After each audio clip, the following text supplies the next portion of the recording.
Harihi Om Shri Gurubhyo Namaha. Last time we summarized the Balakandam where Rama, Lakshmana, Bharata and Shatrugna, after their wedding, they were living in the Ayodhya in the palace as a happy family, and Dasharatha was rejoicing the company of his sons and daughters-in-law. And as Rama was sitting along with Sita, one day sage Narada came, and his mission was to remind Rama of his duties in this particular life, in this avatar of Rama, what is to be done.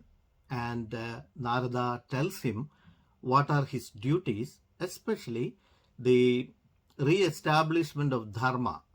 And that means in this particular case he has to kill Ravana and re-establish dharma. So in Ramayana you will see not only just stories, it is also a mystical account of so many things and a bit of a magical realism put in the midst as well. So whatever you see as masculine is Rama, and whatever you see as feminine is Sita Devi. That's what Narada tells him, and also reminds him of his duty. And later the Dasharatha, he was actually thinking, I have this almost perfect life now, and I am old enough to go for Vanaprastha. That means the third stage of the cycle of life. And he thought, okay, I can give this responsibility of the country to Rama, and Rama being the eldest of the sons, and he thought he will coronate Rama as the next king. And interestingly, during that time, Bharata and Shatrugna were visiting at their uncle's place, and so they were not there. But the time, the muhurt, that means the auspicious time for coronation was near, and sage Vasishtha said, okay, let us do this coronation before we lose that auspicious time. So Dasharatha decides that it is time for Rama to become his follower or his new king of the country. So he arranges, under the direction of Vasishtha, Sumantra, the minister of Dasharatha, arranges everything for the coronation. And interestingly, everybody was enthused about it, the citizens and everyone was interested in it. And suddenly the servant maid of Kaikeyi, that is mother of Bharata, got wind of this news and asked Kaikeyi, don't you know that this is happening? You know, Bharata is getting, Rama is getting coronated, and Bharata and you are going to be their subservient people. But you have the right to ask for Bharata to become the king, and you have to use that right now, because you already have two boons from Dasharatha that you can cash now. And Manthara, the servant maid, gives this idea into Kaikeyi, and somehow Kaikeyi got into that conniving details given by Manthara. Although Kaikeyi was very close and near to Rama, she decided, anyway, I'm going to use this opportunity. So Kaikeyi decides to ask Dasharatha for these two boons to be satisfied. And the first boon she asked for is Bharata, her own son, to become the king. And in order to avoid any troubles afterwards, she wanted Rama to go to the forest for at least 14 years. And her idea was, after 14 years of exile in forest, probably Rama will not return, and then Bharata can continue the life as the king. And she didn't ask Bharata about his opinion, but then she did it on her own volition. And when Dasharatha came to her chamber that night, she was actually, she put on a show of real trouble. And then at that time, he asked, what is bothering you? That time she said, okay, I want Bharata to be the king, and I want you to send Rama to the forest, and she reminds him of the two boons which he had given, because she was very good in all kinds of as a support to the king. And during one of the wars, actually Dasharatha was a very good warrior, and one of the wars she helped him, and because of that she was given two boons, and she's now cashing it. Now, because of that, the overnight the whole arrangement of coronation has turned into a disruption of coronation ceremony. And in the morning, when Sumantra, the king, the minister, came around, he noticed that the whole palace was in gloom, and he came to know that Kaikeyi was the reason behind that, and Dasharatha was distraught, and he was actually beyond words. He was actually lying down on the floor, bare floor, and then he was actually crying, succumbed to this pain of having to separate from Rama, and also having to change the plan. So Sumantra, the minister, went and fetched Rama, and then Rama came to see his father Dasharatha, and then he was told, this is the story. Then Rama said, "Oh, you don't have to worry about it, because I will go to the forest, and I'm quite happy for Bharata to become the king." So the king told him the details of what is to happen, but at the same time he was very distraught. And at that time, once he was actually telling, you can actually take over the kingdom, and then you put me in prison and then take over the kingdom. But he says, no, I want to follow your words. Actually, I want to obey your words, and also, if we don't do that, and your fame will be gone, because you won't be able to keep true to your words that was given to your wife. So he goes and meets with his own mother Kausalya, and then bids her goodbye. And then he also says, as he was actually bidding goodbye to his mother, Lakshmana was there, and Lakshmana was really, really angry. What is happening? Because this is not right. And he was actually cucumbered, and then Rama gave him a lesson on Vedanta, basically, to pacify him and then console him. At the end of it, Lakshmana says, no, I'm also going to come with you, because now I know who I am and also who you are. The gist of Rama, what Rama said was, Rama himself is the ultimate reality of Lord Vishnu, and Lakshmana is the Ananta, the serpent, who is also a companion, all the time for Lord Vishnu. So Rama goes to Sita and tells her, what the decision was. And Sita was initially distraught, but then later she said, yeah, I'm also coming with you. But Rama said, no, it is very difficult for you to survive in the forest, because there are difficulties there. The food is not there, the clothes are not going to be good, you're used to royal facilities. But she says, no, wherever my husband goes, that's where a wife should be living. And also, I'm quite contented with the life I will be having in the forest, and I'm going to come there. And moreover, there is an interesting thing she says. There have been a number of Ramayanas, and in all those Ramayanas, in the previous versions of Ramayana also, the Sita followed Rama, and so this is nothing new. I'm coming with you. Finally, Rama had to agree, and Rama, Lakshmana, and Sita, they set forth to the forest, and the whole citizenry wanted to follow them, and they did follow until they reached a resting place, and from where they moved on to go to the forest proper. And as they started their trek, they go to the the shore of Ganga, river Ganga, where they meet Guha, the chieftain of the boating community and the fishing community. And then that community is actually that small kingdom is under the Ayodhya kingdom. And then Guha says, no, you can be the king here and then live here happily. But Rama says, no, according to what my father said, I have to live only in the forest, and I should not be taking a residence anywhere else other than in the forest.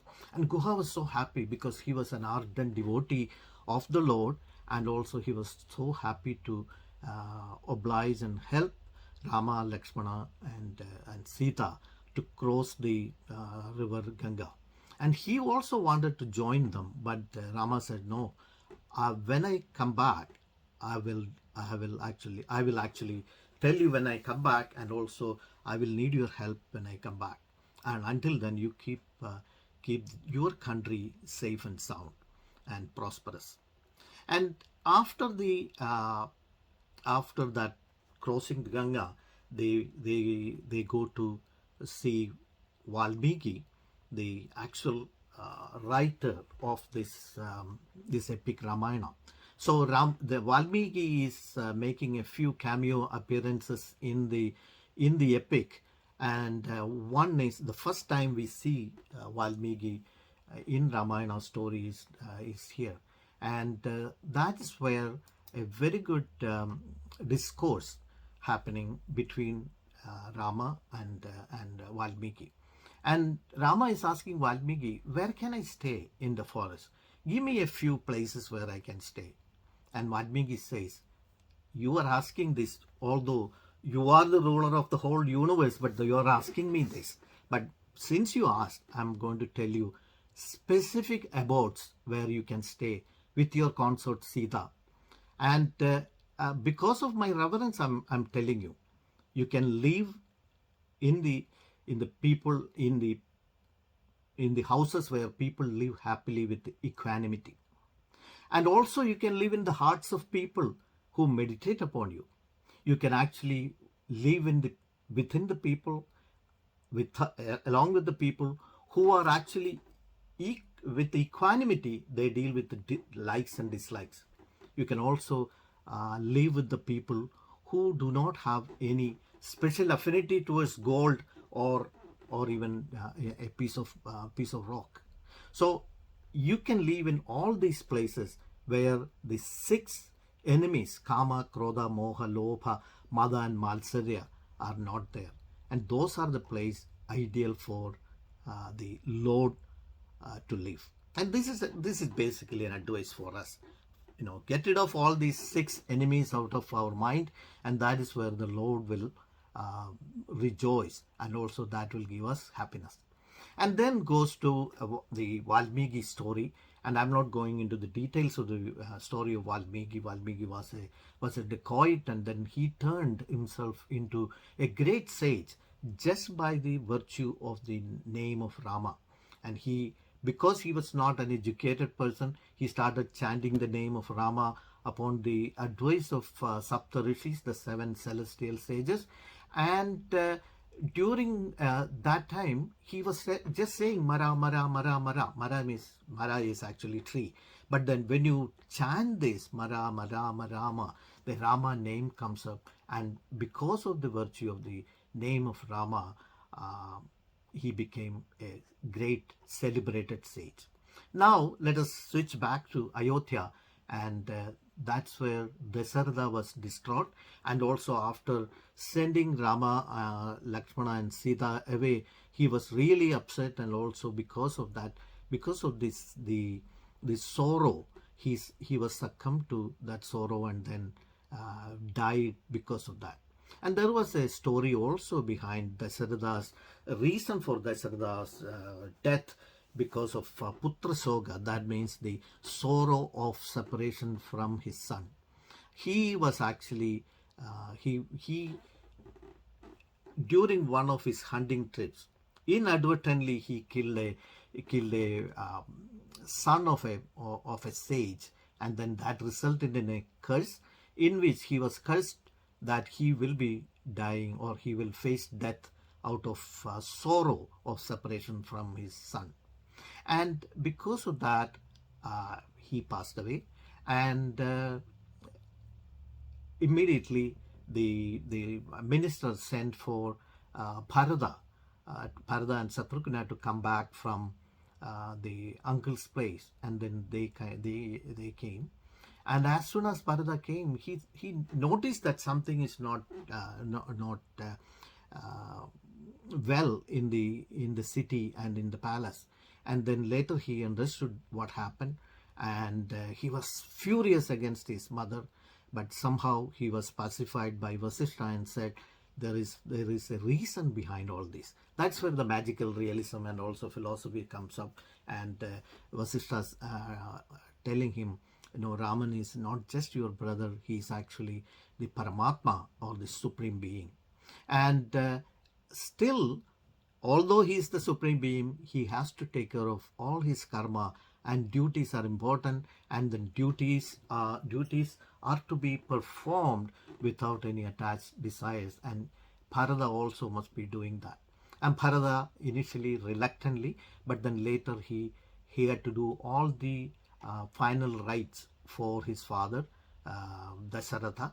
And then he wanted to live like a monk. He said, I'm not going to take the royal facilities and everything, but I will oblige, because the country needs somebody to rule the country over. And he decides to do as a caretaker king.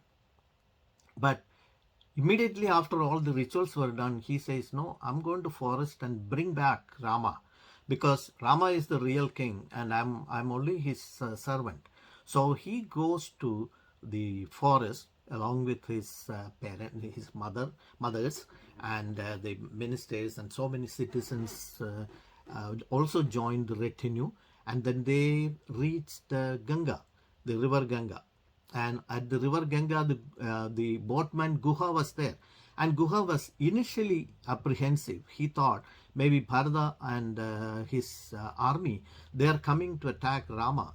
So he was very careful. But later he came to know that Bharata is an ardent devotee of Rama, just as he was. So in the night, they exchanged their notes, almost like a satsang. They were actually talking about Rama, what he did and where he slept and what was his activities and all those things. And then in the morning, the boatmen, they say 100 boat came, and all of them were crossed over to the other side of the river Ganga, and they wanted to see Rama and then talk to him and talk him out of the forest dwelling and then to bring him back. And when they went to the place where Rama was living, initially they met with sage Bharadwaja, and Bharadwaja also helped in locating the location of Rama where they were staying. So they went to Bharata, and the whole retinue went to meet Rama. And Bharata was overwhelmed even by the thought of meeting Rama.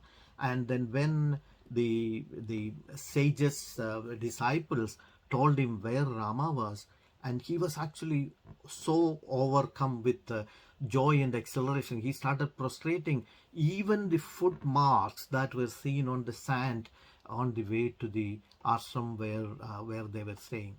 And immediately, as soon as they saw each other, they embraced each other. And then he wanted to tell, it is completely out of the blue. The whole disruption of the coronation came, and he had nothing to do with it. And it was only his father's. Rama said it was due to their father's wish. He has decided to stay in the forest. And then Bharata said, no, the old man was crazy, and he was in love with a woman, and that was the only reason. No, you take over the country, and I will be your servant. But Rama wouldn't give up.